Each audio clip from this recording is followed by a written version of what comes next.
So this will be part of a little series where I'll ask writers, as many as I can, or the mysterious questions that don't really need or probably don't have answers, which is what they think in the end writing is, beyond ideas of academia and journalism, its purpose and its mystery. So today I'm talking to the very magical writer called Sara Baume. She's written 2 novels, Spill, Simmer, Falter, Wither, and this one here, A Line Made by Walking. And I think it's safe to say, especially when she's not in the room, that she more or less breaks every rule you could think of for writing a novel in a very special way, because you can only do that if you're a person of genius, which is, I think, is what she is. And in place of that rule-ridden thing, she makes her own book, as if she was the first person on earth to write a novel, which is really very interesting. It's very entrancing. Every section of this book, and it's made up of hundreds and hundreds of quite small sections, has the force of a poem. It's really very, very beautiful, and also very formidable. She has the intelligence of a writer like Elizabeth Bowen, so I'm even slightly scared of talking to her, which is a good thing. So this will be Sara Baume.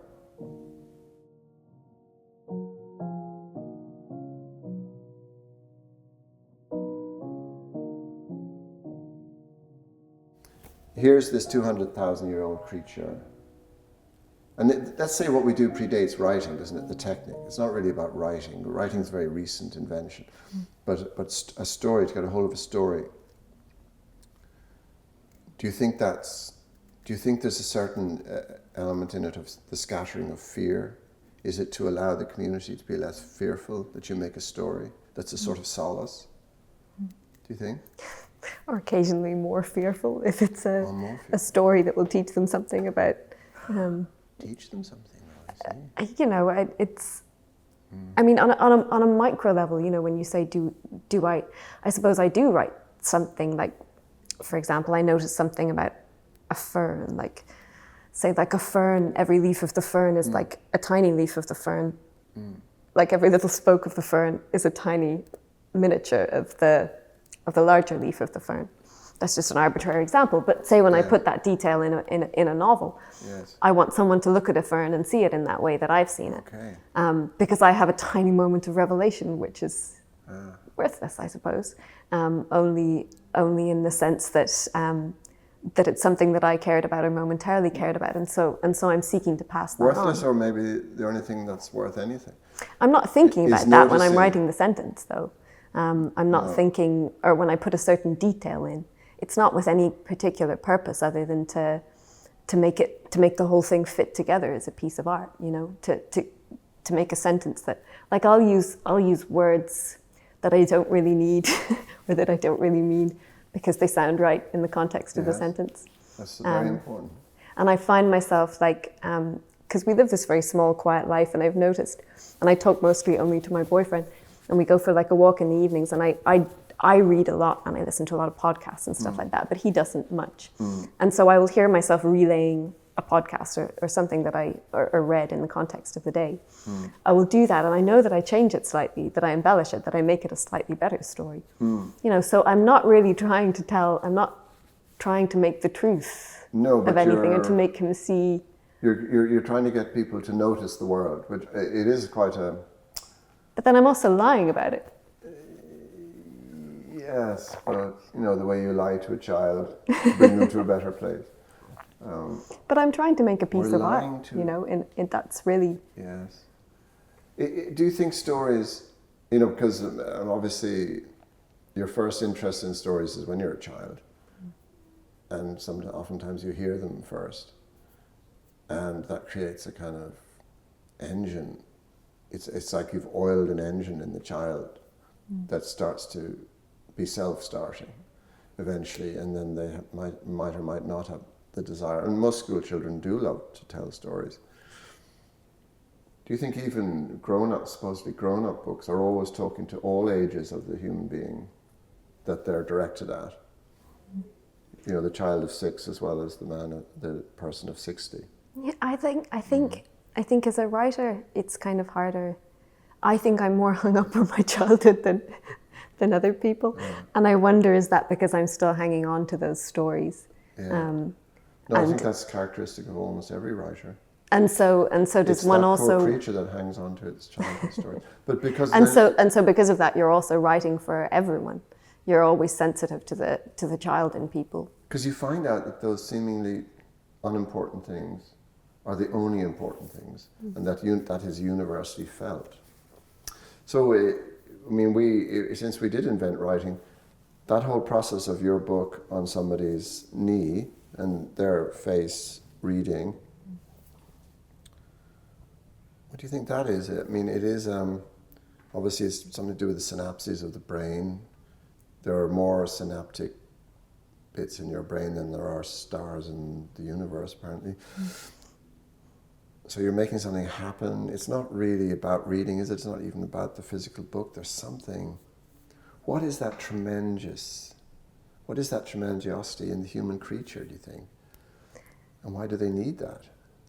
Well, it should be an easy question. It should be. If you write, you read, you know? Yeah. So what do I get when I read other books? I don't think it's not something that I think about as a writer. No, I'm just asking you to think about it. See, it's really cruel of me, because I've never thought about these things. Does anyone, has everyone else said the thing? I think I'm an anomaly because I feel like I started doing this by mistake in a way. That I was meant to do this other thing, and this whole idea of the fundamental project, I don't know, was it Sartre or Heidegger or someone, talked about the fundamental project of a life. And kind of, for me, I think the fundamental project usually comes back to something that I'm making with my hands, and that writing about it or writing a story around it or alongside it is just not the fundamental project. So I'm always afraid that I don't think so closely about these things as the other writers. No, but as a person doing that, you have a value, and I don't understand. I've never quite understood why such a high value is put on writers and writing. Well, nor do I. Why is it so special that? That's the question. That we're not just anyone, tradespeople doing the thing that we do, fixing faucets. And we may be. I mean, it's the trade of writing. I mean, it's obviously supremely important to get your shoes mended by a competent person, and much more so have your roof re-roofed by a competent roofer. But when you get to somebody like Joyce, it almost is a religion. It's like a holy person with a holy book. A sacred text. It can go that far. Maybe many things have one leg still hanging out, in a joyous attempt at informality, you know what I mean? But there's something about it, maybe that's a danger. The dangerous part is to make it too holy or too specifically important. I'm just having, I have 3 kids, and I see them in the world.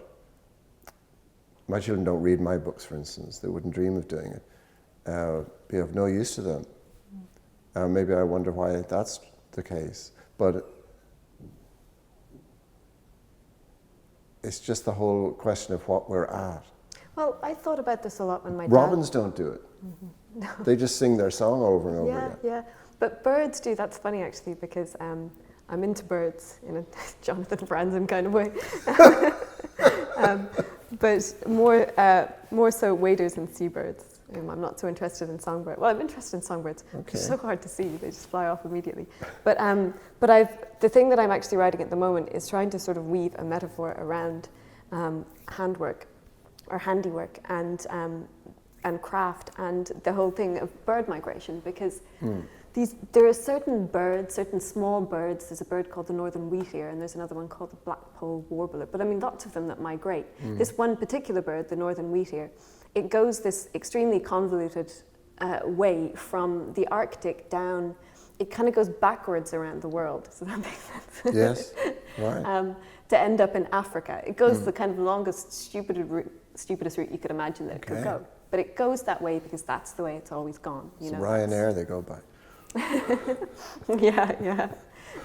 But it's just impelled to go that way. Nobody ever asks it why, you know. I mean, the answer probably really is because why would it ever experiment? If it goes the other way, then it doesn't know what will end up there. Whereas if it goes the way that it's genetically programmed to do and follows the other birds, then it will turn up where it also doesn't know it's called what you called it. No. And this it also lives in a realm which we just as humans have the presumption really to imagine we know what they're doing. They may not be doing that at all. You know, they may be weaving a great imaginative sweater in the sky. Yeah. We just don't know. There's so much about birds in particular and fish also that they we inhabit don't know the earth about. in a much more meaningful way than we do, a much more connected way, no? Yeah, but do they know they do? Well, that's, you know, do we know how separated out we are from the world? I mean, I live in the mountains in Wicklow in a kind of yearly clock made out of birds and flowers, and it's very, you know, when you live in that, you can tell what time of day it is by, you know, not by a human clock. Only we're not so good on birds in West Cork, in fact. I think maybe because it's sea. Yeah. No, there's not a lot of birds anyway, so I'm jealous of your forest. So, I mean, maybe that's partly why we... What interests me, though, is this idea of the insistence, that there's something in them that they know. Like there's the story of caged birds, that they first, you know, man first realized that birds were migrating and actually leaving and going somewhere and not like hibernating or something, when someone was keeping caged nightingales, I think, and noticed that at a certain time of year the nightingale would behave in a certain way and then it would start flying to one side of its cage and hitting off the side. And so the birds, even birds that have always lived in captivity, just have this urge to be doing something, to be going somewhere. And I'm kind of trying to draw a parallel between that and why we do what we do. You know, I guess more so with handwork, but it's, the more I write about it, the more I think that it's just the same as writing. You know. Well, making a book, it has a potent idea that it's a kind of migratory route that we're following without actually leaving. So it fulfills an enormous need. I mean, I'm sure that when we were very young on the earth, what had happened to your group of people within living memory was supremely important to try and itemize that, to give yourself both a sense of the past but also a sort of safety in the present, to anchor yourself in the earth. But I wonder how many other animals have that tragic sense of dislocation and disconnection from the place they are. I mean, we love our childhood things because mostly as children we were at home in the world. And we were surrounded by people who kept indicating to us, hopefully, that we were at home and they loved us and that we were important to them in a way that essentially you can never be again. So your ticket as a human creature was so franked and validated, you couldn't read it anymore. It was black with the ink of validation. So maybe we're asking people to acknowledge that, to celebrate that. But this idea of having a sort of an inner twitch that can't be satisfied, and you don't really know where it's come from or what the point of it is. Yes. You know, I don't even think, and I write also this is such a vague idea of a book at the moment, but I have thought a lot in 2016 about my dad, who died in 2016, and I thought a lot, I suppose. Specifically, it was a couple of months after he died, my mother gave me this photograph, or the photo frame, full of smaller photographs that she'd mounted. And my dad he left school very early. He was from the north of England. Lancashire? No, in fact, I was born in Lancashire, and he was born in Yorkshire, North Yorkshire. Oh, in North Yorkshire. How far up? Beyond the moors, or? Thirsk. I'm not entirely sure, to be honest. I've been as far as Malham, which is an We used extraordinary to go as place. kids, but yeah, but I haven't been over as an adult, so I don't Go to Malham and walk back into those ancient hills. Astonishing. Malham. Malham, yes. I'd love to. Little hotel. You and your boyfriend can stay there and have a row and then go walking. It'd be wonderful. The ideal holiday. Sounds like exactly. But anyway, yes. and so he was working on the gas lines when he met my mum, and then they ended up settling over here. What gas lines? Oh God, I don't know. But they were all over England. This is why me and my sister were both born in different places.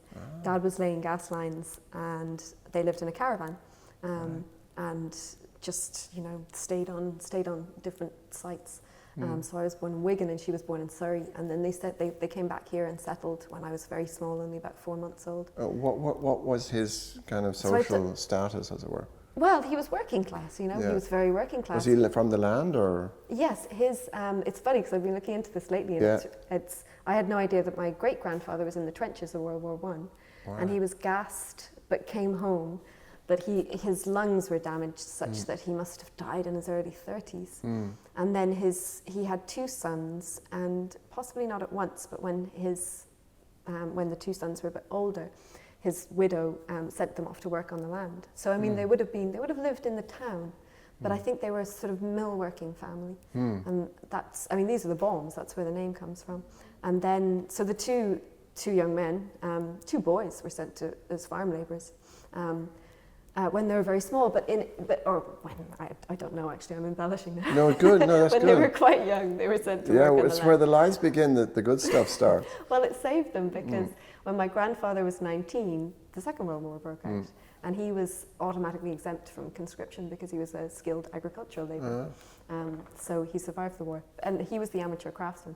When he was older, then he making built. the carts. Yes. So that's the train of thought. Making the carts for farmers, though. No, making model carts. Making model carts? Like this size. Oh my God. Do you have one of those? We do, and the point that what I was kind of interested in was that when I was a kid, I just thought it was a masterpiece. I thought it was the most wonderful thing. And then when I was at art school, I learned that it was made out of a kit, actually not made from a kit, but made from plans. Instructions. Made from a book. Yeah. And I felt so betrayed, and also sort of slightly superior because I was at art school. Yeah. And you didn't need no instructions. No. Now he actually made a lot of things out of wood. He had a workshop in his attic and turned wood. But I'm kind of I'm sort of examining that now. But my dad then never was a hobbyist. He just but he was constantly in his shed. He had several sheds.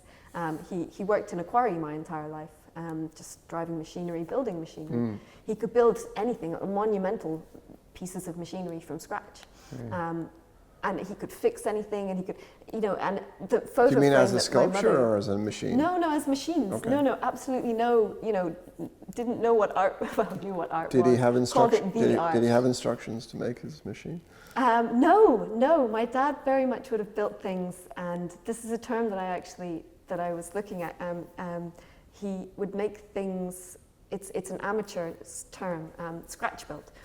So the idea that something is made from scratch, that instead of buying it out of a kit, you build everything out of sort of available materials or ready-mades. And machine a few things.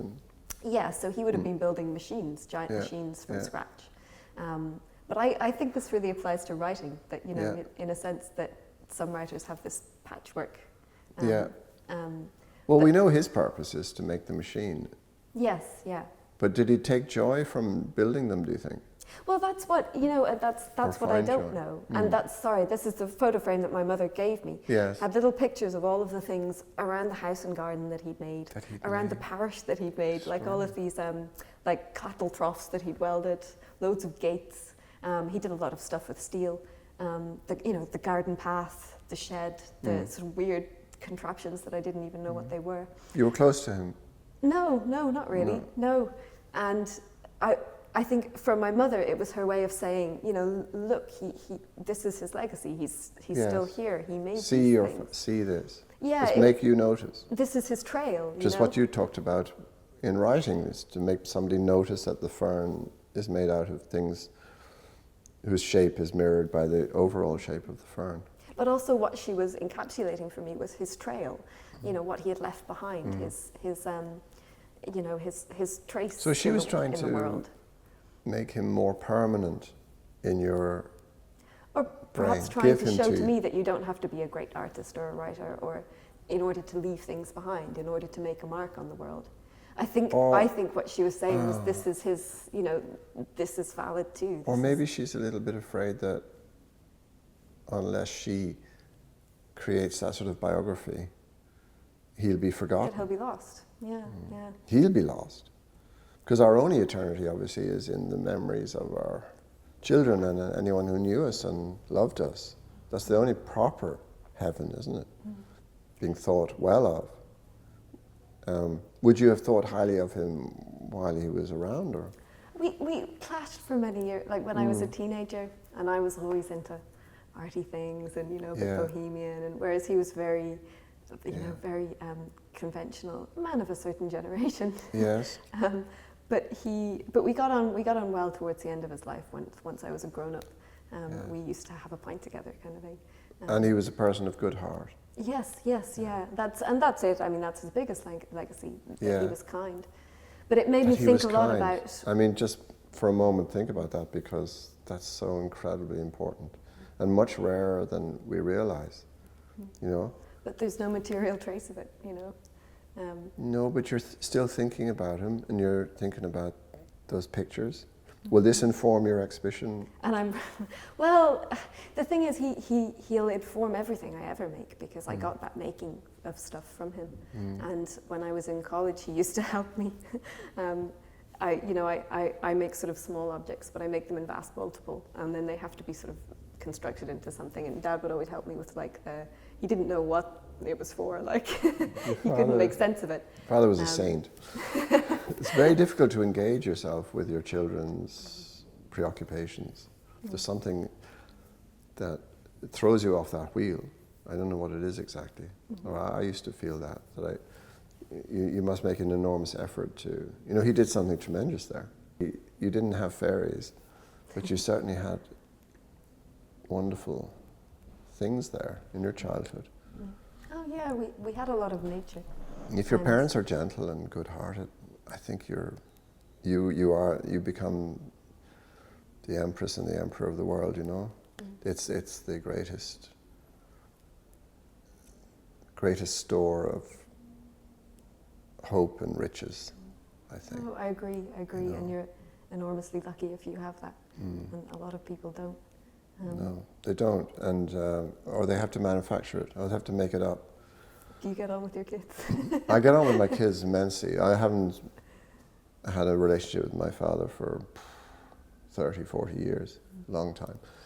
So you do feel the lack of that, but at the same time you might be writing in some way to rebuild the world or go back and reinstate something. That's why I moved really by you saying your mother gave you that. Because she's not asking you to do anything, is she? She's just trying to place something. It's very loving towards him and towards you. And its huge message was just that every life matters in its smallest detail. Now, maybe we've answered the question then. That's why we do it, because. And in one of my books, The Whereabouts of Venice McNulty, there's a quote from the Revelations: "He who is not written in the book of life will be cast into the lake of fire."